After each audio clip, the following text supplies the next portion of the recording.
ফিলিস্তিনের ভিতরে বর্তমান যে প্রেক্ষাপট চলতেছে, আর তুমি যুবক ঘুমিয়ে আছো। আচ্ছা, আমরা কিছু বিকাশ আছে, কিছু কি আছে, বিকাশ আছে, বিকাশে টাকা দিই, বিকাশে টাকা পাঠাইতে আপনারা কি সবাই রাজি আছেন? তাতে রাজি আছেন? নাই।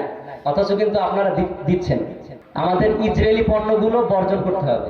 ইসরায়েলি পণ্যগুলো জানি আমরা ইসরায়েলি কিছু পণ্যের নাম বলি।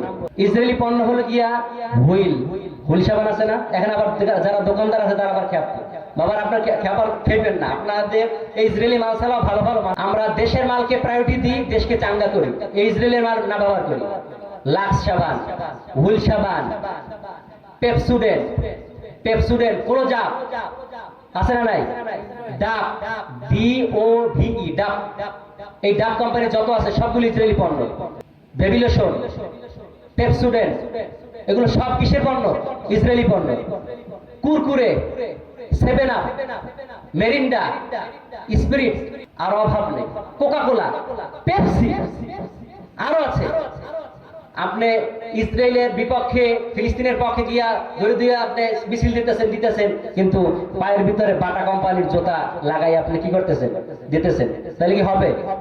হবে। আমরা বুঝতে পারতেছি এটা আমাদের ইমানি চেতনা, আমাদের ইমান থাকবে না।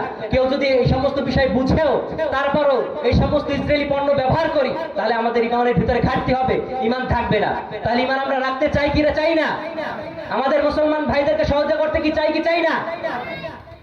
আমরা ব্যবহার করব না, আমরা ব্যবহার করব না। কে কে ব্যবহার করবেন না ইনশাআল্লাহ? এখন এরপর থেকে আমরা ইসরায়েলি পণ্য আর কে কে ব্যবহার করব না? হাত তুলি সবাই, আল্লাহু আকবার বলে হাত তুলে দেখাই, সবাই দেখাই যাই। আর আমরা ইসরায়েলি পণ্য ব্যবহার করব না, বর্জন করতে পারবো যদি ইসরায়েলি পণ্যটা দেশি পণ্যর থেকে যদি ভালো হয়ে থাকে। তারপরও কয়েকদিন মেহমানদারদেরকে খাওয়াইছেন দাওয়াতে, এখন কি খাওয়াবেন?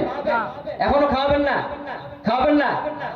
হয়তো আমাদেরকে 18 পায়, তাদেরটা 20 পাবে, তারপর খাওয়ানো যাবে না ইসরায়েলি পণ্য।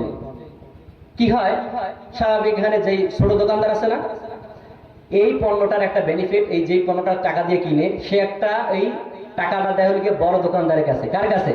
বড় দোকানদারের কাছে। ওই বড় দোকানদার সে দেয় হলো গিয়ে মাহাজনের কাছে। ওই মাহাজন আবার এই বাংলাদেশে ইসরায়েলের যেই মেন সিও আছে না, একজন মেন যেজন, ওনার কাছে টাকাটা যায়। আর উনি কি করেন? উনি একটা বেনিফিট তাদেরকে দেয়। কেন? তাদের লোগো এবং তাদের নাম ব্যবহার করে না, এই জন্য।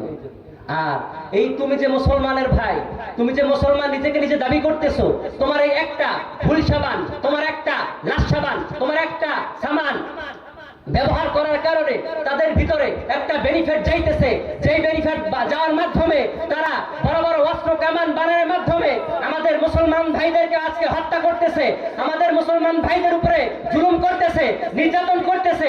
এই জুলুম নির্যাতনের আমরা যদি মুখালেফ করতে চাই, তাহলে আমাদের বর্তমানে এই ইসরায়েলি পণ্য ব্যবহার